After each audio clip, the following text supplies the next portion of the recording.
Hello and welcome back to my channel. And yeah, I'm going to share this on Facebook as well. So today's video is about why are you born? Yes, why are you born? What is the reason, we are existing on this planet and, we are living the life as it comes to us and, every now and then there may be problems. We are trying to solve the problem. So what is the entire idea of this chaos or whatever you think of it? Like some people may look at it as like real beautiful things happening. So this is something like, a channel message, and I've got this message number of times, not just as a part of, when I'm doing Vipassana or healing, or I'm sitting in silence completely, or I'm on my Maun Vrat or something of that sort. But I've also heard my mentees and clients saying that to me in past life regressions. So I clearly got to share this message. Why are you born? Right? The question, why are you born? And this would all obviously entail karma, spiritual awakening, and what is the purpose of life. So the first message about karma that I've always been getting is, karma, as most of us look at it, is like, like a bank account. Okay, you've done something like that, so it's there in your bank account, you're going to reap that. But that is what shows on the outside. Okay, the guidance that I get about karma is you are being born again and again and again with the same souls. You're being surrounded by the same souls, especially you're born with those souls, karmic souls. This is such a common scene for many women to share, that the ones who raped them in a past lifetime, okay, they are their own family members. Yes, very, very close family members. Many women have undergone this. Many of my mentees clients have seen this. Someone who has killed you in a past lifetime is your father, or things like that, very, very close relatives. So why? Because you have to take revenge. That's what the ego tells you. You must take revenge. You'll have that, you'll have that level, that kind of energy, that dislike, hatred, disappointment, discontentment kind of an energy with that soul with whom you have shared that kind of a lifetime.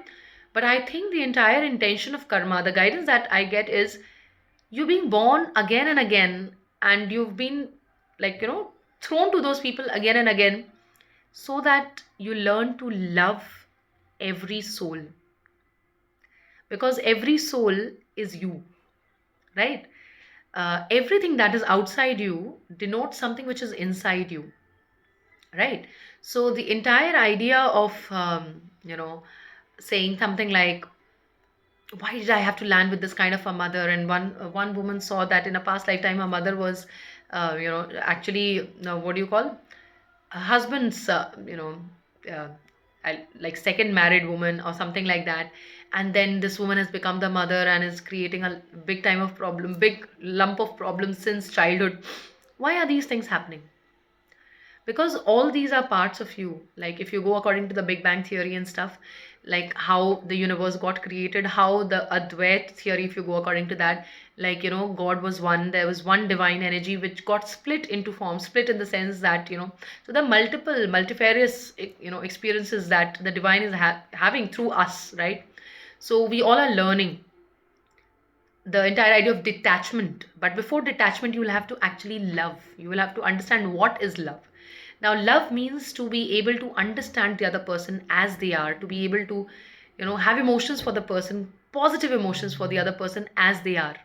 Okay, what do we do in cord cutting when there are so many women who come to me for cord cutting and stuff like that, and I get them into this entire process. So, cord cutting, basically cutting the negative cords, and there has to be a situation wherein you should not have grudges against that person, because maybe in the present lifetime you may feel that, I'm done with that person. No, till the time you feel you are done with that person, you're not done with that person. That person will again come back, that soul will again show up in the next lifetime of yours.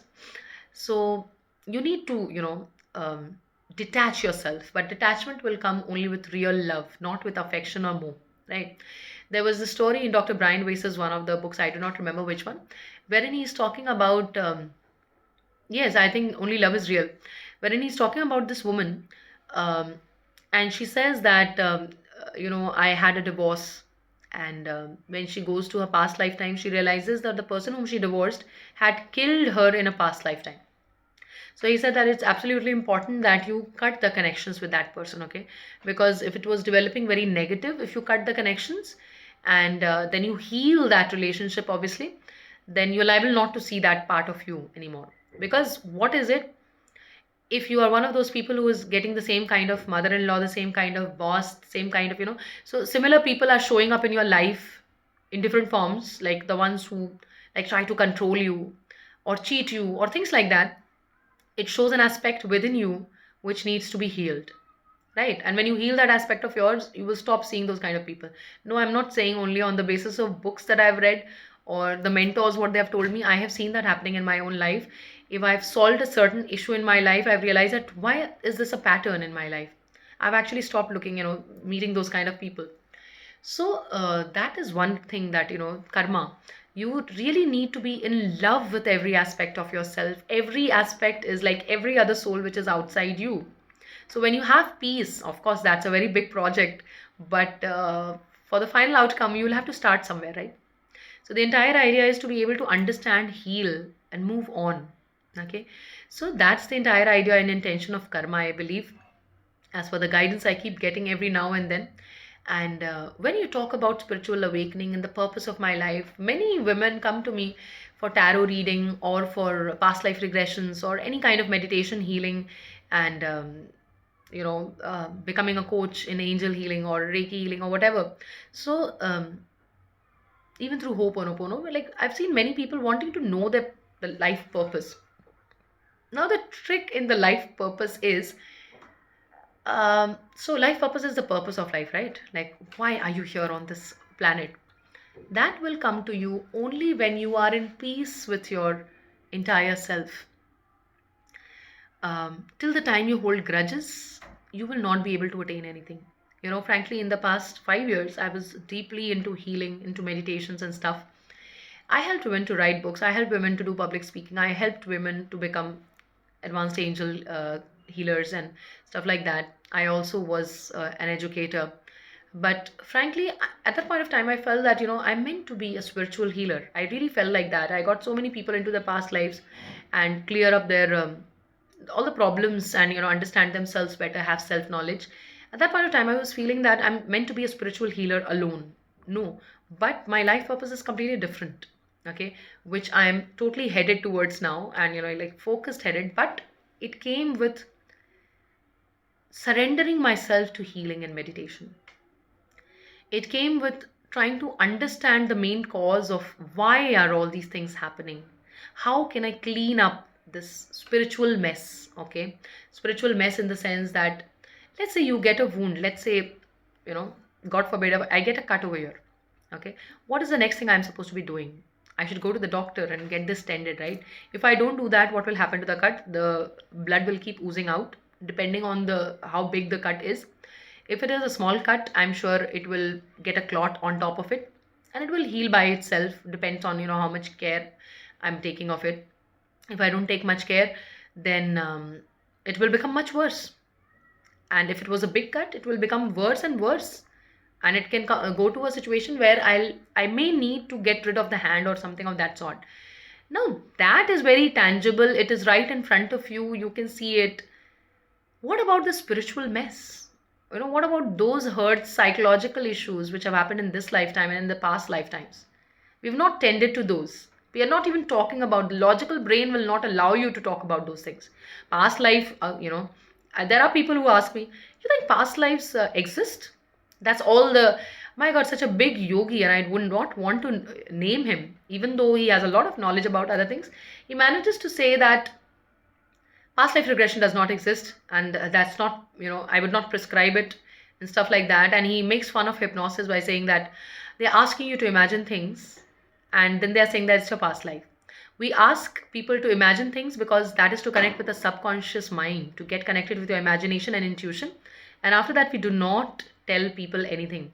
Once they're into the past lives, hypnosis is a process of calming down the conscious mind. Once they're in the past lives, they tell us things. We ask them questions and they provide answers. It's not like we are providing them, you are in the hills. No, we are not doing that. So when yogis and people like this are talking about it, it becomes difficult because people don't understand the idea of We need to clean up the mess of past lives, of inner child healings, and all those things need to happen because they are creating your personality as you are today. And as a mindful communication coach, I'd say that you can become an excellent speaker and writer only when you are kind of beginning to clear the mess. Because I've seen many people thinking that they're doing public speaking by shouting out loud, and they're thinking that, oh, we are like doing excellent. Great public speakers are not just people who are like shouting loudly and then they're just seeming like this external energy is coming from somewhere. It looks like a complete pretense. Okay, so you need to clean up that mess as well, not just the physical wounds. There are spiritual wounds, you need to clear that up. Spiritual awakening is about that. When you awaken to the entire idea that I'm more than my body, and this body belongs to me, it has been given to me, but I'm not only the body. It's like you must keep the body healthy, obviously I'm the first one to say that, but keeping the body healthy, you should not start identifying with the body. This is my hand, but I'm not the hand. And when they say that I'm going to die, I'll still be alive. It's only that I'm going to leave this body, and people will be able to look at this body and think Arunima is dead. Okay, but my soul will still be there. There's an energy which passes out of the body, and they say that this person is dead.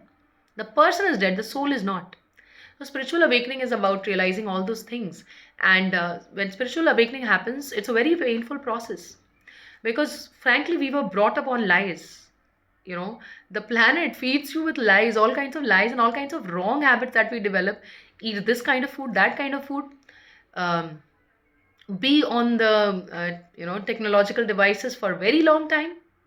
Even though technology is a blessing, I'd always say that, and I'm very thankful to technology in many ways. But the fact that we've been taught all the ways to inflate the ego and deflate the real us. Okay, the soul is like shouting out loud, crying from it within, please let me out, let me do the work that I'm here for. So spiritual awakening is about that. It's a very painful process because frankly, let's say I'll want to share a story of my childhood. My father used to tell me in my childhood when I was studying in a kindergarten that when he drops me to the school, he stays out of the gate, and he keeps waiting for me. And I used to believe that. And that used to give me so much of happiness. Oh, my father is waiting for me outside. The moment the school will get over, he'll come and take me. One day it so happened that during the lunchtime, I went and I saw outside the gate and I could not find my father, and neither could I find out, his vehicle. And I realized it was a lie. Of course, what he did, the intention was great. I was a child, 4 year old, 5 year old. I did not realize his intention and I became very sad. It was a very, very painful process. That was the day I started crying a lot. Every day I would cry in the school, thinking that, oh, my father doesn't love me. The reality was just the opposite. He was trying to do something for me. But that is the entire idea of living in the world, also. And that is the entire idea why you become so sad during spiritual awakening. All the lies that were told to you, you were able to see through them. You were made a good girl, you were made a good boy, and you realize, oh my god, becoming the good girl itself has brought me into this kind of a problem. So, spiritual awakening is that, and it's not a small process. It's not like it happens in one day. It takes months, it takes years. It actually takes years for people. And then you come up to a comfortable position from where you start understanding, okay, another layer is being taken off. Okay. Now, coming to the purpose of life. Purpose of life is not something that is right out there in front of you. But you will not be able to grasp it very soon unless you've settled down in your present lifetime. Settle down in your present lifetime means that reminds me of a very beautiful story. I think there used to be this book Chanda Mama or Nandan. One of these books I read as a child. There was a man who was deeply in love with his wife, and unfortunately, his wife dies because of some disease. When the wife dies, the husband thinks that his life is absolutely useless. He also has a son, a 4 year old son, and so he tells his elder brother and his hubby, like the brother's wife, that please take care of my child. I don't want to live anymore, so I'm just going to renounce everything and I'll just go to the woods. He goes to the woods, he spends there 1 year, 2 years, and he finds a mentor also, and he's healed so much. that you can see that glow on the face of healers, people who meditate and are doing yoga and stuff. You can see that glow on their face. So he becomes that kind of an entity, and yet he thinks that I'm still restless. So while he's meditating one day, his mentor is sitting beside him, and he starts crying. This man starts crying, and the mentor asks, "Why are you crying? What happened?" He said, I don't know, I'm feeling restless. So when the mentor asked, "What do you think is the reason of being restless?" He said, "I don't know much." So he started asking him questions like, "Who are those people at your home? Your family comprises of, what is your wife doing and stuff?" So he said, "The wife was dead. That is why I got restless." Then he said, "Do you have children?" He said, "I have a son. He must be 6 year old now." The moment the mentor heard that he had a son, he said, "What are you doing here? Your son is calling you. That's it. That's a restlessness." And he immediately found peace the moment he realized that, yes, maybe my son is calling me.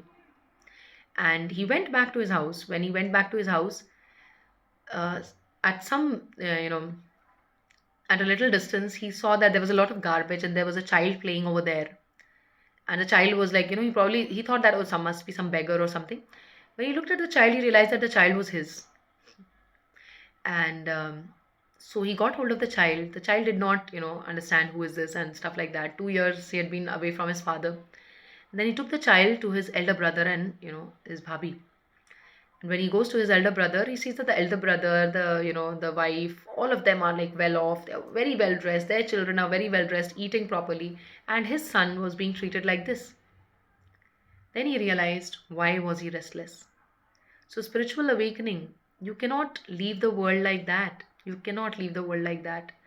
And you will be given your life purpose only when you learn how to live with others around you. That is one of the major messages that I get. You'll only be able to live properly, like live happily, when you know that you are content with other members of your family, with your society. And when you become responsible that way, then you will be shown your spiritual purpose, like what is the life purpose.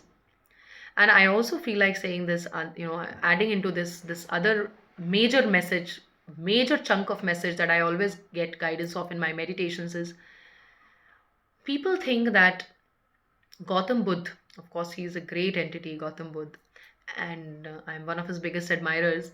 But the fact that people think that, Gautam Buddha had to leave his kingdom, leave his wife and son, and so that is the actual way of spiritually awakening. Like, you need to move away from the society somewhere in the woods. No, everything has, look at the advancements of the kind of houses they had at that time, the kind of houses we have at this point of time. Look at technology, technological advancements, and look at all the different things that have happened. You think spiritual awakening would be also just the same? No. Things have advanced. Now you can be a yogi staying with your family. Now the major distractions are not just living with the family and stuff, or major distractions, for example, this technology, misuse of technology, destructive use of technology, food addiction, alcohol addiction, all the other kind of addictions. Those are the things that you need to fight. And you need to realize that you don't have to live an artificial life. You need to live a real life. And then you will ask, Arunima, what is a real life? That real life will come to you when you actually start asking, why was I born? What is the purpose of my life? And why are these bad things happening to me? When you start asking those questions, you will start getting the answers. The only thing is that the questions should be consistent enough. The question should be real enough. It's not because I'm asking you to ask this question. No, it should come from the depth of your heart. Your mind should actually feel boggled to ask this question. Sure, you will be given the answers. You don't need to leave the society. Gautam Buddha also, ultimately, what did he do? He was teaching Vipassana to everyone. And we are all here to teach or to give some kind of service to other people, to be of service to other people. And today it may be a little different. It may not be to go into the woods for everyone. It may be to stay with the family, to serve your family, and to serve the society. Those are the things that, were a part of my channel message. I hope you found them, worth some value. If you did, please let me know. Please do comment. And if there are any other questions, please do ask, because that helps me channelize further messages. Thank you so much. Signing off, Arima.